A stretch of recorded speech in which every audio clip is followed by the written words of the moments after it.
What was it like to be a composer in Soviet society? The archives and the memories of friends depict a world of privilege and pressure. Доброе утро. Тогда мы начнем с Shostakovich, все в порядке.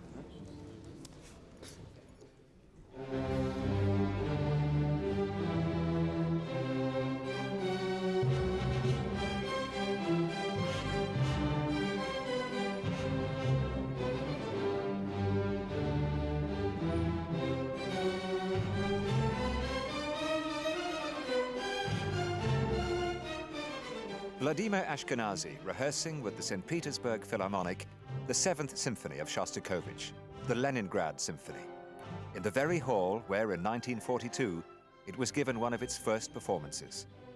In those days, German armies surrounded the city, and both those who listened and those who played were hungry and facing death.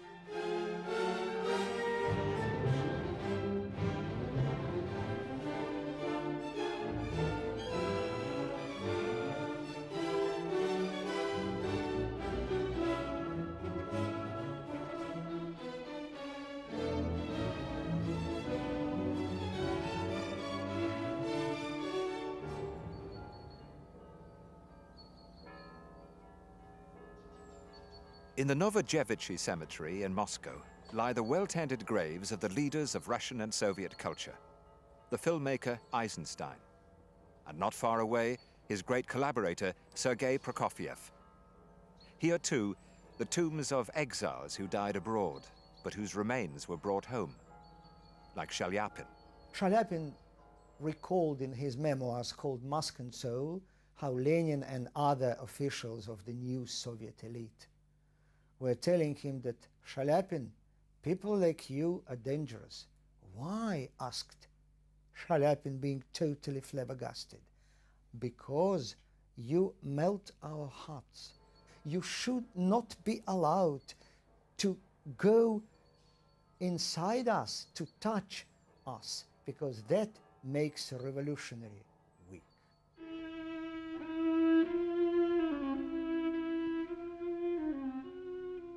Composers have written their most intimate and confessional music for string quartet. The more private thoughts of Shostakovich were enshrined in 15 of them, 14 written for these 4 players, the Beethoven Quartet.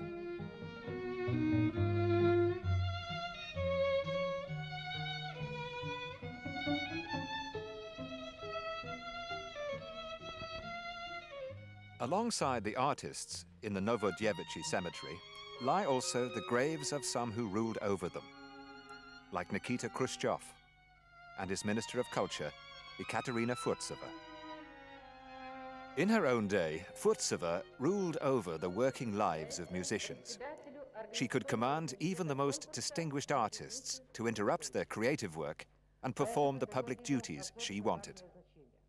A composer like Shostakovich had to balance his own creative needs with this world of official speech-making. He had to be a master of maneuver. Мне не очень нравится слово «маневрировать», потому что настоящий талант, он всегда талант, и под прессом, скажем, такого идеологического и любого другого террора, он только мужает. И из углерода обязательно получается алмаз.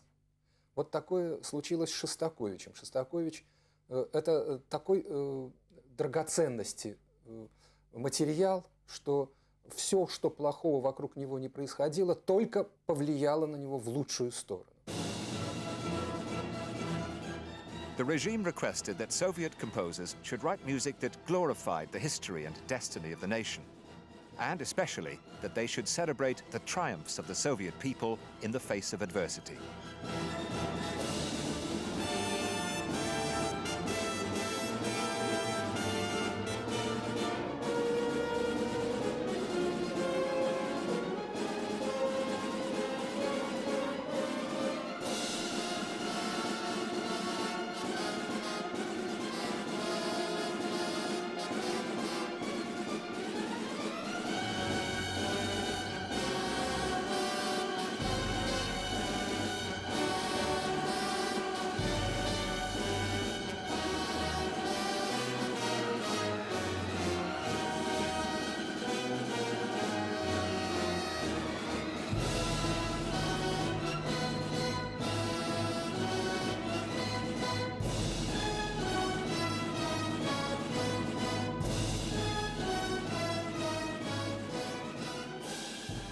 Here is Shostakovich, filmed simulating the composition of his Seventh Symphony in the besieged city of Leningrad.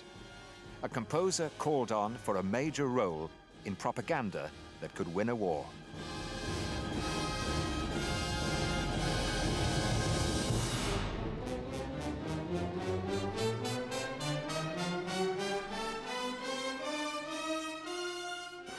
Solomon Volkov, in his book Testimony, quotes Shostakovich as saying that when he wrote the Seventh Symphony, he'd had in mind as much the horrors of pre-war Stalinism as the horrors of the German invasion. My symphony is about the Leningrad that Stalin destroyed and Hitler merely finished off. On the northern shores of the Baltic, not far from St. Petersburg, lives a close friend of Shostakovich, Benjamin Basner. He can remember word for word the composer's description of an NKVD interrogation at the height of the 1930 purges. Stalin was liquidating his generals, one by one. Это было в 1937 году. В это время, значит, Дмитрий Дмитриевич Шостакович писал свою пятую симфонию. И вот он рассказывал, говорит, я пришел туда, мне, значит, да, выписали пропуск, я прошел в этот кабинет, значит, и меня очень приветливо встретил, встал из-за стола своего, подошел, пригласил, провел такой, значит, человек, следователь, пригласил, говорит, садитесь, Дмитрий Дмитриевич, стал расспрашивать о здоровье, о моей семье, а над чем я сейчас работаю, значит, вот такие вопросы. Очень, так сказать, мило и приветливо, интеллигентно, так сказать, все было. Вот. И вдруг он неожиданно задает вопрос такой. Да, и потом он спрашивает, вы знакомы с Тухачевским? Он говорит, да, знаком. А как вы с ним познакомились? Он говорит, значит, у меня был концерт. И после концерта в артистическую пришел вот Тухачевский и меня поздравил с успехом. И, так сказать, сказал, что он очень любит мою музыку, что он, так сказать, вот поклонник. И что он бы очень был бы рад, когда он приезжает в Ленинград, значит, вот встречаться просто так по музыкальным, так сказать, ну, как бы, на тему о музыке. Ему очень приятно было бы, так сказать, поговорить с ним, встречаться. И когда он будет в Москве, он ему тоже оставил свой телефон, чтобы он ему тоже звонил. Ну и вот, да. И как часто у вас были встречи? Ну, эти встречи были только когда приезжал сюда. Вот Тухачевский, то обычно он меня приглашал на обед. Ну, о чем вы там, с чем, кто был в это время за столом, кто еще был? Он говорит, ну, была только его семья. Только его семья, значит, здесь родственники. И вот обед так происходил. О чем вы разговаривали здесь? Ну, в основном только о музыке. А о политике? Нет, о политике я никогда его не спрашивал. Я знал, что это, так сказать. Дмитрий Дмитриевич, это очень серьезно. Вы должны вспомнить. Вот у нас сегодня суббота. Я вам подписываю вашу повестку, вы можете идти домой, но в понедельник в 12 вы должны быть здесь. Но обязательно вспомните. Это очень серьезно, очень важно для вас. Ну, говорит, я понял, что это конец. Эти 2 дня до понедельника у меня прошли в жутком кошмаре, так сказать, и я только жене сказал, что, видимо, я уже не вернусь. Она даже сделала узелок, так сказать, такой, как делали всегда многие, когда приходили за ними. Там теплое белье, там еще что-то. То есть он знал, что он уже не вернется. Вот, говорит, я прихожу к 12 часам, подхожу к бюро пропусков. Там сидит красноармеец, значит, я ему подаю паспорт и говорю, что вот я вызван. Он смотрит один список, потом другой список, третий список. Он говорит, а кто вас вызывал? Он говорит, вот следователь Заковский. Он говорит, знаете, идите, сегодня он вас принять не сможет. Идите домой, вас известят, когда, вот, так сказать, вас. И все, вернул им, говорит, паспорт, и я ушел домой. И только к вечеру этого дня я узнал, что вчера, то есть в воскресенье, был арестован этот следователь.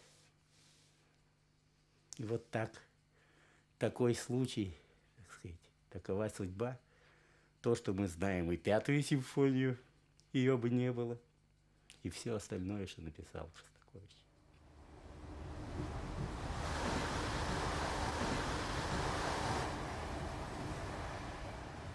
In the 1960s, Soviet television made a film about Shostakovich and reconstructed his journeys between Moscow and Leningrad at the time of the first performance of his 13th Symphony in 1962.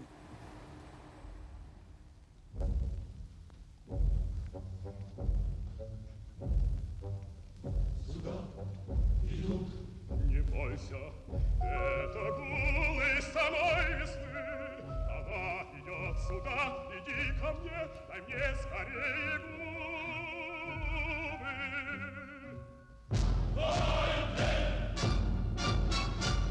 Нет, это ледоход.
When they went to hear a symphony, when they went to see an opera, when they went to listen to a song or read a poem or read a novel, there are a certain set of experiences that they automatically expected. They expected to find criticisms of their society. They expected to find the artist telling them about what was wrong with their society, offering hope about the future, and comforting them in their sorrow. And that is a phrase I remember from when I lived in Russia.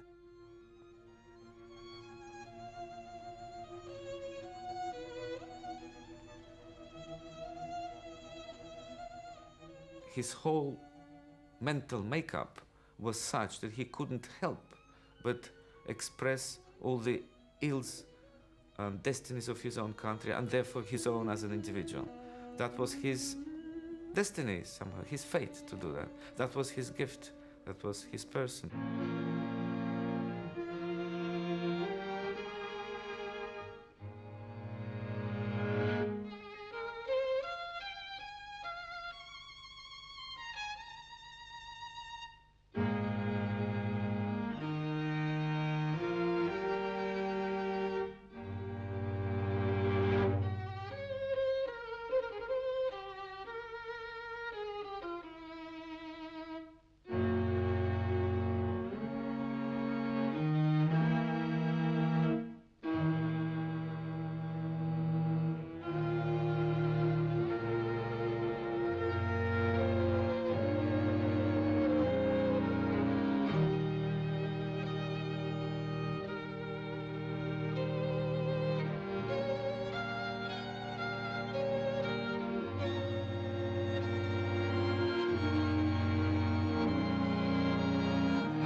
Successful composers in the Soviet Union were given access to considerable privileges, like owning a country house or dacha.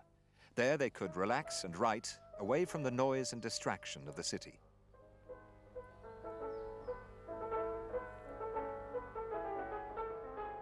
This was the dacha of Sergei Prokofiev. After the end of the Second World War, he was dogged by ill health and spent his time away from Moscow. Here he wrote his last works, pieces like the dark and enigmatic Sixth Symphony.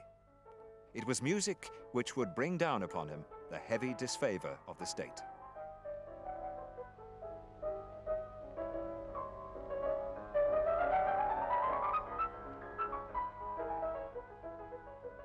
Fame and privilege had their price. Even a distinguished composer could find himself suddenly disgraced with his music on the shelf. Not far from Prokofiev's dacha was the house of the composer Vissarion Shebelin. His widow Alisa well remembers what the full force of official displeasure could mean. Высказываться. Я только помню очень хорошо, в доме Герцена в Москве было заседание. Там сидели все, все сидели эти рамовцы тогдашние, и все в духе «Статей в правде» ругали Шостаковича за его музыку. А Шебелин молчал. Его заставили выступить. Я сидела рядом с ним в публике просто. Он встал. Его когда заставили все-таки выступить, он встал и сказал единственную фразу. «Я считаю Шостаковича гениальнейшим композитором нашей эпохи». И сел. Все. Шебелин был кончен. Его выкинули, его не печатали, его не играли. Буквально мне моя подруга тогда дала денег, чтобы было на что жить. Настолько было отвратительно. What happened to a man of integrity like Shebelin, who had a powerful official position, could happen to anyone, high or low, in the hierarchy of musical life. Ну, в общем, это была такая творческая тюрьма, конечно. Начиная с Шостаковича и Прокофьева и кончая школьниками, которыми, подобно мне в 1948 году, я учился еще в школе. Вот все мы испытывали непрерывную не только цензуру, но и угрозы, так сказать, запрета, исключения, увольнения. Вот, за все, что отклонялось от так называемого вообще такого мифологического социалистического реализма. А еще и политика на уничтожение мыслящей интеллигенции. И делалось так. Правительство выпускало постановление, которое печаталось во всех газетах. Так, например, было в 1936 году, когда была напечатана статья, инициированная Сталиным, которая называлась «Сумбур вместо музыки». Эта статья была об опере Шостаковича «Леди Макбет» Мценского уезда. Ну и тут же, конечно, появлялось огромное количество откликов из народа, простых рабочих, простых крестьян, простых служащих, которые, конечно, никогда в жизни не слышали этой оперы. И они выражали свое согласие с партией, с правительством, что эта музыка ненужная народу, что она полна диссонансов, что она выражает чуждые нам настроения.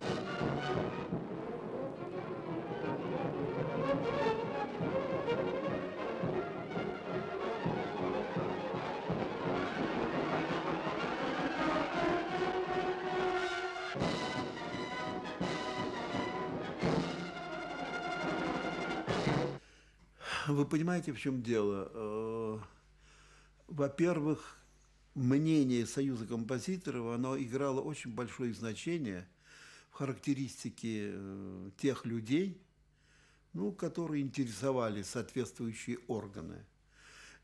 Да. И Союз композиторов всегда пытался говорить о своих коллегах только самое лучшее. Поэтому никто не пострадал в Союзе композиторов. One of the party people, it could have been Zhdanov, I'm not sure, made a speech, saying all this rubbish, which is difficult to describe even. And then Prokofiev didn't know who this person was, apparently. And Prokofiev said in some pause or something, he said, "And who are you?" And the party person was astonished with such a question. First of all, he said, "Don't you see my portrait?" That his portrait was there along with Stalin and Molotov and so on. He said, "Don't you know who my portrait is there?" And Prokofiev said, "So what?"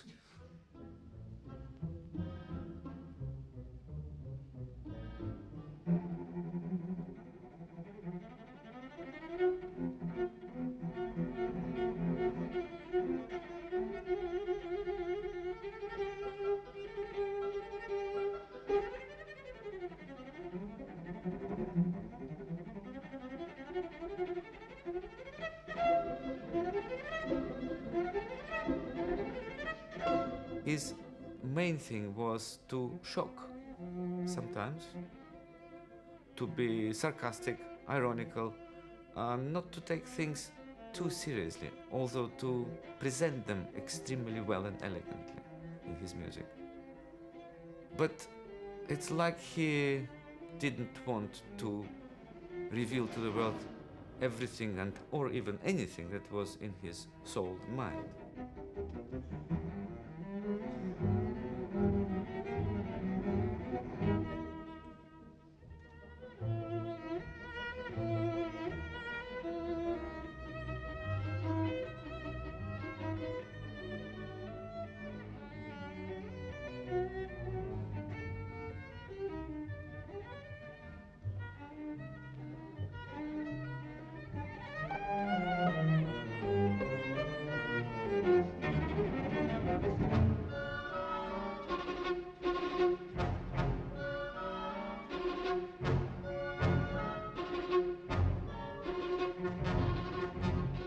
Music like this did not measure up to the state's requirements.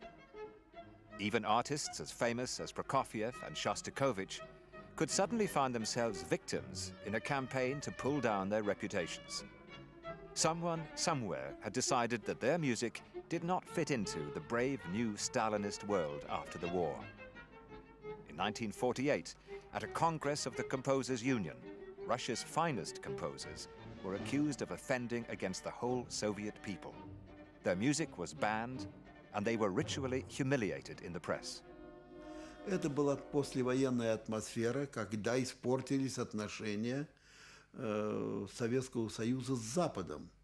И поэтому все западные, какие западнические влияния, они были нежелательны в творчестве. Об этом, так сказать, говорилось в нашей печати и так далее, и так далее.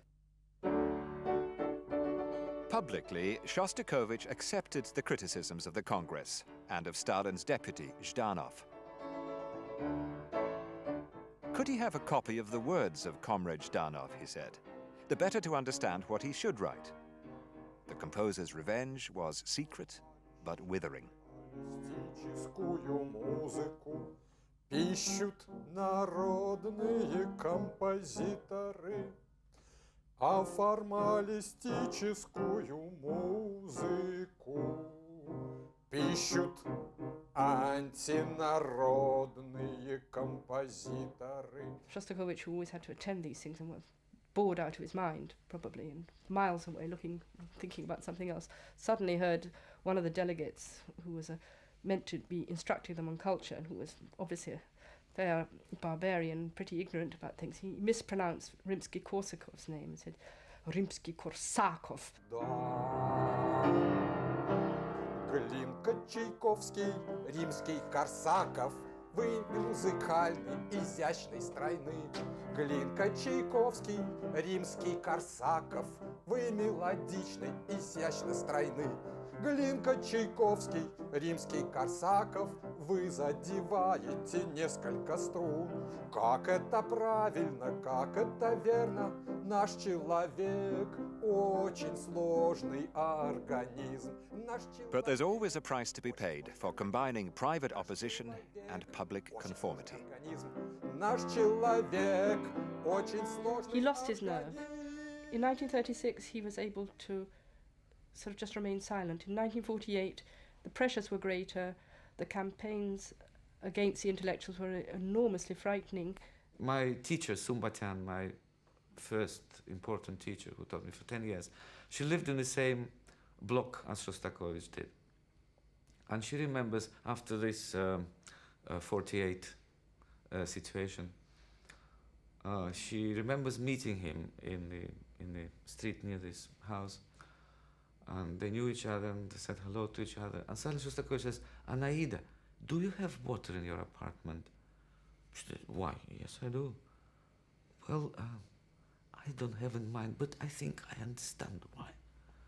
And he retreated and went back to his apartment. In other words, he thought that they cut off his water supply, which was not true. They wouldn't do that. It was either they send you to a camp, they wouldn't cut your water supply. But he was even thinking like that. He was terribly afraid, terribly devastated. He felt he was misunderstood. And I don't know, I think it's very difficult for us to judge that situation. Certainly when he signed the letter against Sakharov in 1973, it was considered a tremendous blow to his prestige amongst the younger generation and to his credibility as an artist. However disappointed younger enthusiasts might have been, they could still be found at every new Shostakovich premiere.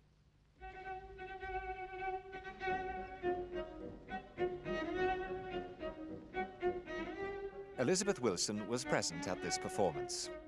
She remembers the surprise when people found themselves listening to the nursery tune, Buy My Bubliki, a sort of Russian equivalent of 2 a penny, hot cross buns. I think at the new year of 1965-1966, Rostropovich and Wisniewska were having a party with the Shostakovich family, and they had a little game which was each person played there on the piano their favourite tune, whatever it was, and Shostakovich for some reason sat down and played this funny tune, and no more was said. Nobody knew that there was going to be a second cello concerto at that point because he never talked about his intentions to anybody. And then suddenly there it was. It appeared 4 months later in the cello concerto.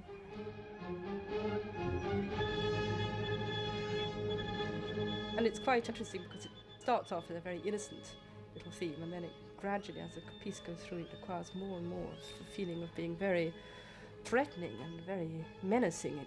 It's not very nice. By the time you end, you're feeling very uncomfortable with it.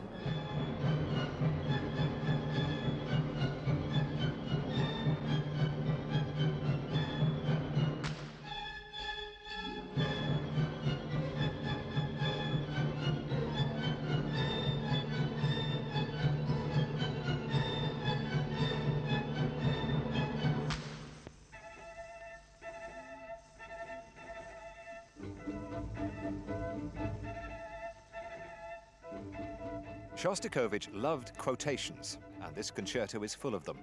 He even works in a few notes from the beginning of Mussorgsky's opera Boris Godunov. Perhaps he meant something by joining together a song about buns with operatic music that evokes a hungry and despairing people.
think people were a little bit bewildered. They were expecting something that was more energetic, more communicative on an immediate level.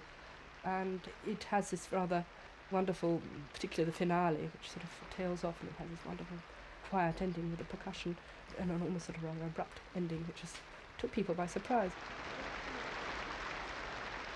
The second cello concerto, by the way, was performed on Shostakovich's 60th birthday, and he attended, I think against doctor's orders, but he wasn't allowed to celebrate because he just had a severe heart attack in the summer, and his health was really very poorly.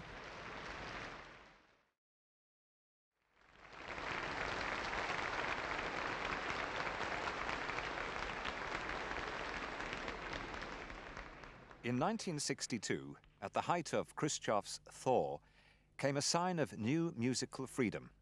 The 80-year-old Igor Stravinsky came back to visit the land of his birth and to conduct music so long reviled in Russia as anti-Soviet.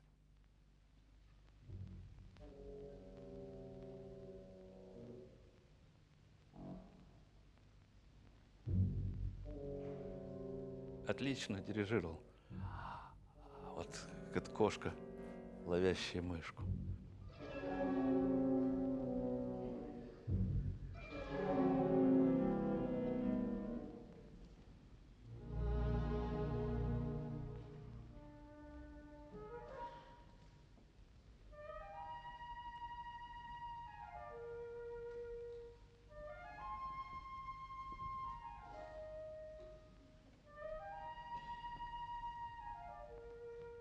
Everywhere Stravinsky went, he was besieged by journalists. "How do you like our great Soviet orchestras?" one of them asked. О, это замечательный оркестр. Я так доволен. Такое удовольствие с ними играть. Спасибо, Игорь Ильич. Еще одна секундочка. Куда вы едете из Москвы сейчас? Куда ваши дальнейшие планы? Я еду в Каракас, Венесуэла. Опять дирижировать ужасным оркестром.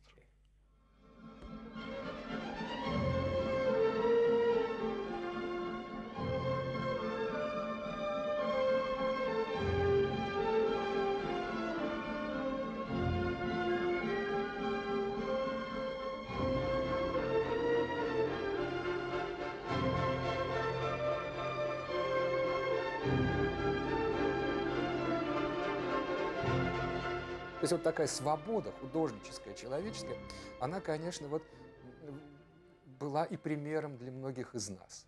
Что можно все, позволено все, что запрещают абсолютно незаконно, что запрещать никто ничего не имеет права. И вот такой веселый Стравинский приехал, показал нам свое веселое, умное лицо, и мы тоже стали немножечко веселее и умнее. Вот можно так сказать.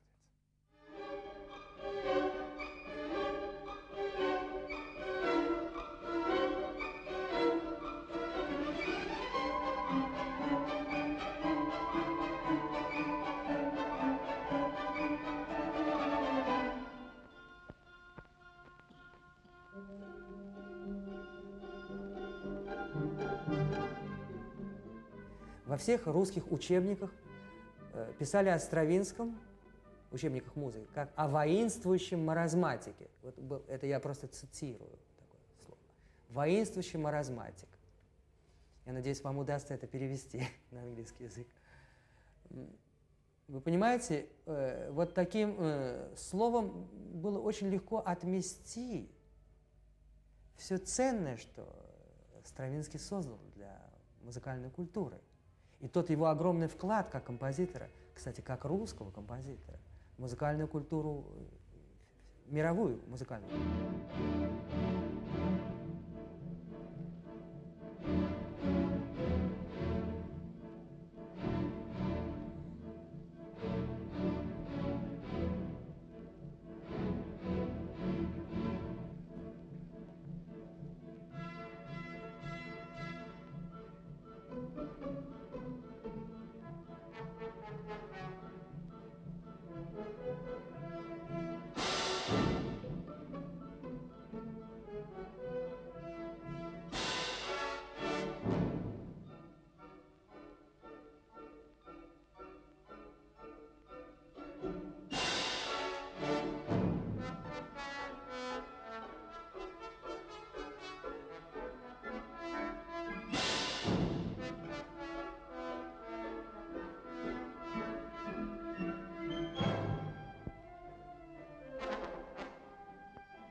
few days later, the concert was repeated in Leningrad, and there, something remarkable happened.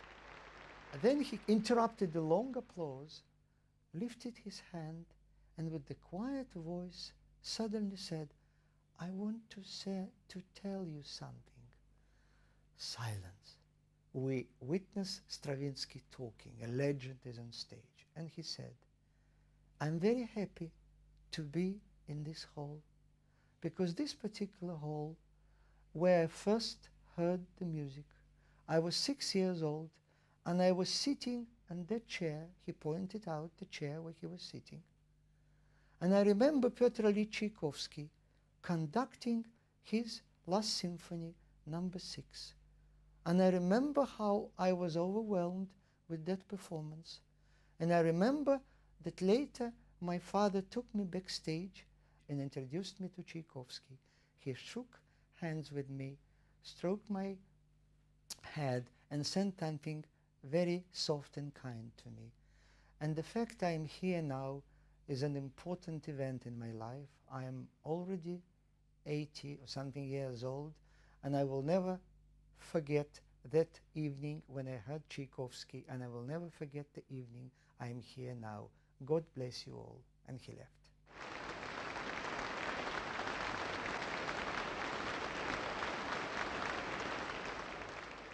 Stravinsky at dinner with Furtsova. Next to the minister, Shostakovich. Stravinsky, the visitor, went back to America. Shostakovich, the Soviet citizen, stayed. Чрезвычайно ранимый, чувствительный. Это удивительно деликатного склада человек. Это чеховского склада человек. Очень ранимый. То можете себе представить, какая буря творилась в его душе, когда на него все это рушилось. И, несомненно, конечно, весь этот вулкан, вся атомная бомба, которая была в его душе, она и порождала такие потрясающие произведения искусства. Но еще и внутреннего порядка такого, как, например, размышления, которые посещали наверняка любого крупного художника. Это размышления о жизни и смерти вообще. Шостакович ведь думал не только о таких глобальных делах и катаклизмах, но и такое самочеловеческое ощущение бренности человеческого существования, тленности человеческого индивидуума, человеческого тела, старения, приближения смерти.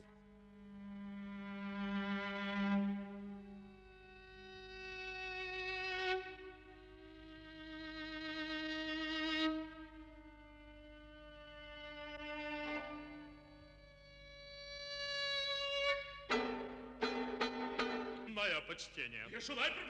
Позвольте, прошу немножечко повременить. Если сказать по приличию... The Moscow Chamber Opera in rehearsal in 1974. Gogol's story, The Nose, is about a bureaucrat whose nose takes off one day to lead a life of its own. Shostakovich once said that Gogol would have seen stranger things in our days, noses walking round all over the place. No surprise that this early satirical opera had never been revived. Indeed, the full score, like The Nose, seemed to have taken off. В 1961 году, где-то зимой, по-моему, я работал тогда в Большом театре. Дирекция приняла такое решение очистить бомбоубежище. Может быть, кто-то решил его для чего-то использовать, для других целей. Во всяком случае, мы все работники пошли на так называемый субботник. Тогда, когда Ленин бревно носил, еще была традиция субботников. Мы пошли туда и расчищали. Там было ужасно грязно. Там было и звездка, какие-то ящики, доски. Черт знает что. И расчистка эта заняла полдня. И я поднимаю одну доску, какой-то лист фанеры и так далее, и вижу, лежит эта вещь. Что такое? Я открыл. Боже мой. Это партитура оперы Шостаковича «Нос». Ну что же, я вынес эту партитуру из бомбоубежища и сказал себе, как в опере «Пиковая дама» Герман поет, она моею будет. Я предложу обмен, на что-то поменяться из моей библиотеки. И я нашел у себя, посмотрел дома, нашел у себя партитуру оперы Антона Рубинштейна «Демон». Я и сказал тогда директору театра: давайте меняться. Вы мне дайте партитуру носа, вот эту, а я вам дам партитуру демона. Они согласились. И вот передо мной акт. By 1974, Shostakovich was terminally ill, but he insisted on attending rehearsals. Голубушка, ты приходи ко мне на дом. Спроси только, где живет майор. Вот последний темп вам понравился?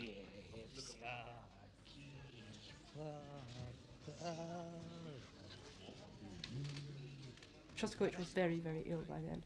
And he kind of said to people, these are the sins of my youth, you know, it's not important. But if you see him mouthing every word as the singers sing it, you'll realize how important it was.